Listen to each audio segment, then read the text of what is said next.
നമ്മുടെ മലയാളികളെല്ലാം എല്ലാം ഓക്കെയാണ്.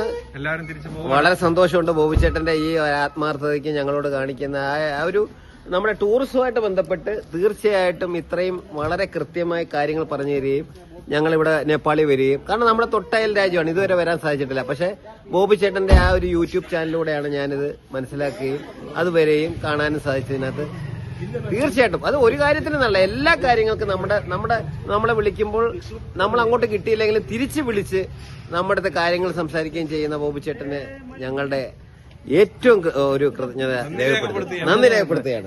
ഞങ്ങൾ ഇനി 2 ദിവസം കൂടെ ഉള്ളു ഇവിടെ. പക്ഷെ ഞങ്ങൾക്ക് ഇപ്പം തോന്നുന്നു ഞങ്ങള് യഥാർത്ഥത്തിൽ ഈ 2 ദിവസം 10 ദിവസമെങ്കിലും ഞങ്ങൾക്ക് വേണ്ടതായിരുന്നു. പക്ഷെ അഫ്സല് ഉച്ചനൊക്കെ വരുമ്പോൾ ഞങ്ങൾ സാധാരണ ഒരു 4-5 ദിവസമാണ് ഇവിടുന്ന് പോകുന്നത്. പക്ഷെ ഇപ്പോഴാണ് ഞങ്ങൾക്ക് അതിന്റെ ബുദ്ധിമുട്ട് മനസ്സിലാക്കുന്നത്. പക്ഷെ ഇനി ഒരു അവസരത്തിൽ വരുവാണെങ്കിൽ ഞങ്ങളൊരു മിനിമം 15 ദിവസത്തെ ടൂറിനെങ്കിലും ഇവിടെ വരാവുള്ളൂ. അതാണ് നമുക്ക് പറയാനുള്ളത്. ഇനിയും എല്ലാവരും ഒരു 15 ദിവസത്തെ പാക്കേജ് അറേഞ്ച് ചെയ്ത് നമുക്ക് അപ്പൊ ശരി, എന്നാ ആയിക്കോട്ടെ. അപ്പൊ ഇതാണ് നമ്മുടെ സ്കോർപ്പിയോ കേട്ടോ. ഞാൻ പറയാറുണ്ട് സ്കോർപ്പിയോ ഹയർ ചെയ്തതിന്റെ ഗുണങ്ങളും കാര്യങ്ങളും. അപ്പൊ നമ്മുടെ 2 കാര്യങ്ങളും ഉണ്ട്. അപ്പൊ പൈസയുടെ ബുദ്ധിമുട്ട് എന്ത് വന്നാലും വിളിക്കാം കേട്ടോ.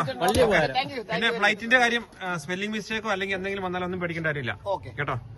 2 പേര് നേരത്തെ പോലെ ഫ്ലൈറ്റ് 2 പേര് 5 പേര് പിറ്റേ ദിവസം എയർപോർട്ടിൽ ചെല്ലുമ്പോൾ വിളിച്ചാൽ നമ്മുടെ ആളവിടെ ഉണ്ടാവും. ഒരു കുഴപ്പമില്ല.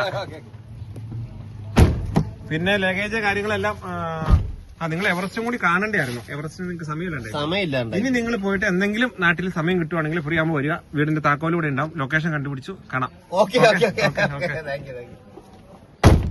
നമ്മുടെ ഡ്രൈവർ അമർ സാറ് ഈ വണ്ടി ഇത് മനാങ്ങിന് പോകാൻ വേണ്ടിട്ട് 22-ാം തീയതി ഒരു ഗ്രൂപ്പ് വരുന്നുണ്ട്. പിന്നെ ജനുവരിയിൽ ഗ്രൂപ്പ് വരുന്നുണ്ട്.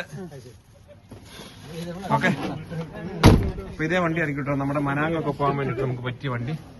അപ്പൊ ഡിസംബറിൽ ഒരു ഗ്രൂപ്പ് വരുന്നുണ്ട്, ജനുവരിയിൽ ഗ്രൂപ്പ് വരുന്നുണ്ട്. അതേപോലെ Everest base camp helicopter arrange ചെയ്തെടുത്ത് ഒരു ഗ്രൂപ്പ് വരുന്നുണ്ട്. അപ്പൊ എല്ലാം ഓക്കെ, വീണ്ടും കാണാം. തീർച്ചയായിട്ടും കണ്ടിരിക്കും. നെക്സ്റ്റ് ട്രിപ്പിൽ അട്ടപ്പാടി കാണാം. അട്ടപ്പാടിയിലും കാണണം. മോജുവിനെയും കാണാം. ഓക്കെ, അപ്പൊ അങ്ങനെ അവരും പോയി. ഒരു നേരെ പൊക്കരയ്ക്ക് പോകാതെ കഴിഞ്ഞ് ഗാന്ധിരൂർ പോയി. ഇവർക്ക് ദിവസങ്ങൾ കുറഞ്ഞു പോയേ.